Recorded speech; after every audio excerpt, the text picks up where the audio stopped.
इन दोनों नोटों में कागज का वजन बराबर है, लेकिन एक हमारी जिंदगी बदल सकता है और दूसरा सिर्फ चाय समोसे का बिल भरता है। हम में से कुछ लोग इस बड़े वाले नोट को जेब में भरते चले जा रहे हैं और बाकी लोग यही छोटा नोट ढूंढते रहते हैं। आखिर क्यों? मैं आपको वो छुपे हुए सीक्रेट बताने वाला हूं जो स्कूलों में पढ़ाए नहीं गए, कॉलेज ने सिखाए नहीं और ऑफिस की गलियों ने आपसे छुपा कर रखे। आज मैं बात करूंगा गरीबी और अमीरी के कड़वे सच की।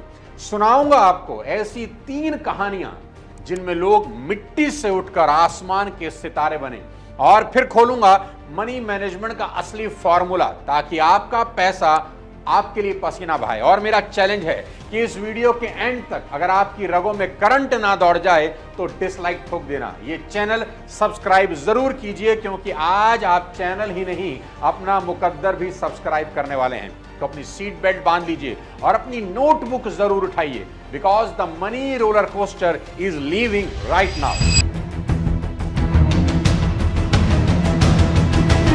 दोस्तों, आपने भी सुना होगा India is the land of opportunity. Opportunity तो है, पर वो लोगों में बराबर नहीं बटी। ऑक्सफैम की 2024 रिपोर्ट कहती है कि आज हमारे देश का टॉप 1% देश की कुल दौलत का 40% अकेला पकड़ कर बैठा है और नीचे की आधी आबादी के पास सिर्फ 3% बचा है। यानी अगर इंडिया की पूरी दौलत रुपयों से भरे 100 कट्टे हों तो 1% लोग 40 कट्टे उठा ले जाते हैं और 70 करोड़ लोग बचे हुए सिर्फ 3 कट्टों पर धक्का मुक्की कर रहे हैं। लेकिन ये विडंबना सिर्फ हिंदुस्तान की नहीं, ये हर उस समाज की कहानी है जहां मनी गेम के रूल्स बेहद सीक्रेट रखे गए। मतलब किसी के पास यहां ज्यादा जानकारी है और किसी के पास बिल्कुल भी नहीं। तो असली लड़ाई यहां पैसे की नहीं, जानकारी की है। जिस इंसान को सबसे पहले और सबसे तेज इंफॉर्मेशन मिल जाती है वो सारा पैसा उठाकर अपने अकाउंट में मोड़ देता है, और जिन लोगों के पास इंफॉर्मेशन का अभाव है वो सब गरीबी का तमाशा देख रहे हैं। तो आज सबसे पहले समझते हैं गरीबी के वो ऐसे 5 अदृश्य जाल जिसके अंदर करीब करीब सारा हिंदुस्तान फंसा हुआ है। सबसे पहला जाल है फाइनेंशियल इलिटरेसी। देश में अभी भी बहुत से लोगों को सबसे कॉमन और सबसे जरूरी चीज कंपाउंडिंग इंटरेस्ट की ताकत का नहीं पता, जो इस दुनिया का 8वां बड़ा अजूबा है। बहुत आसानी से आज आपको समझा सकता हूं। अगर लोग 100 रुपया भी रोज इन्वेस्ट करें तो महीने के 3,000 और साल के 36,000 रुपए होते हैं। और ये मान लें कि ये इन्वेस्टमेंट आपको सिर्फ 12% का रिटर्न देगी, और साथ ही साथ आप हर साल दर साल इस इन्वेस्टमेंट में 12% बढ़ाते चले जाएं। आप हैरान हो जाएंगे, 30 साल के बाद आपको 3 करोड़ रुपए मिल जाएंगे। सिर्फ 100 रुपए से शुरुआत करके भी कोई 3 करोड़ रुपए बना सकता है, पर कोई इन्वेस्ट करे तभी तो। दूसरा जाल है इंस्टेंट ग्रेटिफिकेशन, यानी EMI है ना।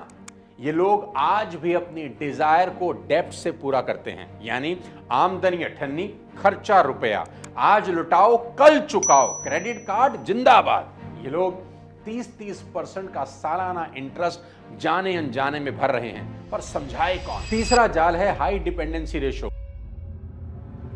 मतलब घर में 1 कमाने वाला है और 4 खाने वाले। बाकियों से कहिए कि पैसा कमाने के लिए काम क्यों नहीं करते, तो जवाब आता है, अजी हम तो आज तक घर से बाहर ही नहीं गए, हमें तो कुछ पता ही नहीं। भाई वाह, फोन तो सबको चाहिए, टीवी भी सबको देखना है, खाना भी सबको खाना है, बस बाहर जाकर काम नहीं करना। अरे भाई, आपने इतनी मेहनत से पढ़ाई की है, डिग्रियां ली हैं, उन्हें निकालो और काम पर लगाओ। वो जमाने गए जब एक लाता था और सब खाते थे। आज अच्छा जीवन जीना है तो सबको हाथ बटाना ही होगा। चौथा जाल है लैक ऑफ सोशल कैपिटल। कहते हैं ना कि आपकी नेटवर्क ही आपका नेटवर्थ होती है, और अगर नेटवर्क नहीं तो नेटवर्थ कहां से होगी। आज के इस दौर में रिलेशनशिप और रेफरेंस बिजनेस बिल्ड करने के सबसे 2 कारगर हथियार हैं। जीवन में अगर गरीबी की चादर उतार फेंकनी है तो आपको बाजार में लोगों के साथ हेल्दी रिलेशनशिप बिल्ड करने होंगे। लेकिन दिक्कत क्या है जानते हैं? लोगों ने ना तो पैसे बनाए हैं और ना ही लोगों से अच्छे संबंध। और 5वां जाल है लर्न्ड हेल्पलेसनेस।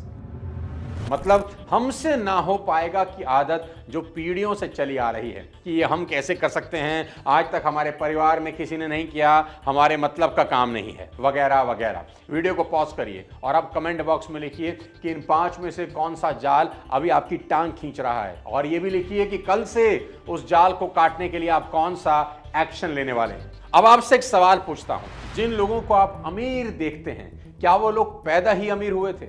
नहीं ना। सबसे बड़ा झूठ जो हमने मान लिया है वो ये है कि अमीर पैदा होते हैं, पर फैक्ट कुछ और ही बताते हैं। फोर्ब्स बिलियनियर लिस्ट 2025 के 2755 अरबपतियों में 2000 से ज्यादा सेल्फ मेड टैग रखते हैं, यानी वो फर्स्ट जनरेशन बिलियनियर हैं। उन्होंने अपने हाथों से अपना मुकद्दर खुद लिखा है। हमारे यहां धीरू भाई अंबानी ने पेंसिल बेचकर शुरुआत करी, कल्पना सरोज ने सिलाई मशीन से, रितेश अग्रवाल ने सस्ते लॉज से, और ये लिस्ट बहुत लंबी है। यानी प्रॉब्लम पैसे की नहीं, प्रॉब्लम है अपॉर्चुनिटी को पकड़ने की। प्रॉब्लम यह है कि मौका हमारे सामने होता है, बस हम पहचान नहीं पाते। और कुछ लोग ऐसे हैं जिन्होंने अपॉर्चुनिटी देखी और उसी के ऊपर पैसों का पहाड़ खड़ा कर दिया। आज मैं आपको 3 असली कहानियां सुनाने वाला हूं और मैं चाहता हूं कि एक एक कहानी सुनते वक्त आप गेम खेलें। गेम क्या है? हर कहानी में नोट करें कि अपॉर्चुनिटी कहां दिखी और एक्शन क्या लिया, क्योंकि यही 2 पॉइंट आपके और आपके अगले बैंक बैलेंस के बीच का फासला तय करेंगे। सबसे पहले कहानी है अपने धीरू भाई अंबानी की। 1948 गुजरात के चोरवाड़ से निकला 17 साल का लड़का जेब में बस स्कूल की मार्कशीट और दिल में तूफान लिए पहुंचता है यमन के पेट्रोल पंप पर। सैलरी कितनी है? 300 रुपया महीना। दिवाली पर उसकी मां को गरबा के लिए चूड़ियां चाहिए थी। उसने देखा कि यमन में चूड़ियां और बाकी सामान बहुत सस्ता है और भारत में महंगा। उसने कंपनी से छुट्टी ली, चूड़ियां, ड्राई फ्रूट, मसाले सब खरीदे, भारत लौटा। किया क्या जानते हैं? सब सामान बेच दिया। जो प्रॉफिट हुआ उस प्रॉफिट से मां को चूड़ियां नहीं, सोने के कंगन पहना दिए। आंखों में चमक थी और दिमाग में बिजनेस प्लान का आइडिया आ चुका था। जीवन का पहला नियम बना लिया, जहां दाम में फासला दिखे वहीं पैसा छुपा होता है। 1958 में बंबई लौटकर मात्र 15,000 से रिलायंस कमर्शियल कॉरपोरेशन खड़ी कर दी। 2 कुर्सियां, 1 टेलीफोन और मन में अरब सागर जितना आत्मविश्वास। देखते ही देखते ओनली विमल ब्रांड ने हिंदुस्तान की दुकानों पर लंबी कतार लगा दी। पॉलिस्टर सूट का सपना हर मिडिल क्लास फैमिली को दिखने लगा। फिर 1977 धीरू भाई ने बॉम्बे स्टॉक एक्सचेंज में इतिहास रच दिया। 3.5 लाख छोटे इन्वेस्टर को शेयर देकर पहली बार आम हिंदुस्तानी को कंपनी का मालिक बना दिया। Day 1 of Reliance Power IPO had a rush never seen before. 1985 का पेट्रोकेमिकल कॉम्प्लेक्स, हजारों किलोमीटर पाइप नेटवर्क, फिर जामनगर रिफाइनरी जो दुनिया की सबसे बड़ी रिफाइनरी थी, जहां हर 18 सेकंड में 1 बैरल तेल तैयार होता था। He was absolutely clear that he wanted to build the world's biggest refinery. और 2002 तक रिलायंस वही कंपनी थी जो भारत के कुल पेट्रोकेमिकल एक्सपोर्ट का 5वां हिस्सा अकेले एक्सपोर्ट करती थी। सबक एकदम साफ, छोटा मुनाफा मत गिनो, बड़ा प्राइस गैप ढूंढो, भीड़ जहां रुकती है वहां से आगे सोचो, और जिस दिन सपने को शेयर करोगे दुनिया पूंजी लेकर खुद दरवाजे पर आएगी। यही धीरू भाई की चूड़ियों से रिफाइनरी की यात्रा है। एक आदमी, एक डिफरेंस और एक आग जिसने बाजार की परिभाषा बदल दी। इस कहानी में कहां अपॉर्चुनिटी थी और धीरू भाई अंबानी ने क्या एक्शन लिया, कमेंट में जरूर बताना। अब दूसरी कहानी है कल्पना सरोज की। महाराष्ट्र के अकोला जिले के रोपड़खेड़ा गांव में 1961 में जन्मी कल्पना सरोज, जिनका 12 साल की छोटी सी उम्र में बाल विवाह कर दिया गया। मुंबई की झोपड़ी में घरेलू हिंसा की विक्टिम थी। 14 साल की उम्र में उन्होंने आत्महत्या की कोशिश की। मैंने पॉइजन पी लिया। पॉइजन पीने के बाद भी मैं मर नहीं सकी, मुझे बचा लिया गया। जिंदगी ने हर पन्ना काला लिख दिया। आप सोचते होंगे कि अंत बड़ा ट्रेजिक हुआ होगा, नहीं। 2013 में उन्हें पद्मश्री दिया गया। भारतीय महिला बैंक व IIM बेंगलुरु के बोर्ड में जगह मिली। वो टेडेक्स व UN मंचों पर युवाओं को असंभव को संभव बनाने का मंत्र देती हैं। आज उनकी निजी संपत्ति कोई 900 करोड़ रुपया है। कल्पना सरोज ने अपनी जिंदगी की स्क्रिप्ट खुद लिखी। रोज 2 रुपया मजदूरी पर गारमेंट कंपनी में काम किया। सरकारी लोन से सिलाई की दुकान चालू की। सिलाई मशीन से 3 रुपया प्रति ब्लाउज कमाए और फिर सरकारी लोन से फर्नीचर वर्कशॉप खड़ी कर 300 मजदूरों को रोजगार दिया। उनका सबसे चर्चित कारनामा 2006 का है। जब कमानी ट्यूब्स पर 116 करोड़ का कर्ज था। ये कंपनी 500 से ज्यादा मुकदमे और लिटिगेशन नोटिस पर लटकी थी। सारे खरीदार भाग चुके थे। सब बोले ये कंपनी डूबता जहाज है। कल्पना बोली डूबता जहाज है तो क्या हुआ, मैं कैप्टन बढ़िया हूं, पार लगा दूंगी। कल्पना सरोज ने वर्कर्स यूनियन, बैंकों व कोर्ट को एक मेज पर लाकर एक स्कीम समझाई।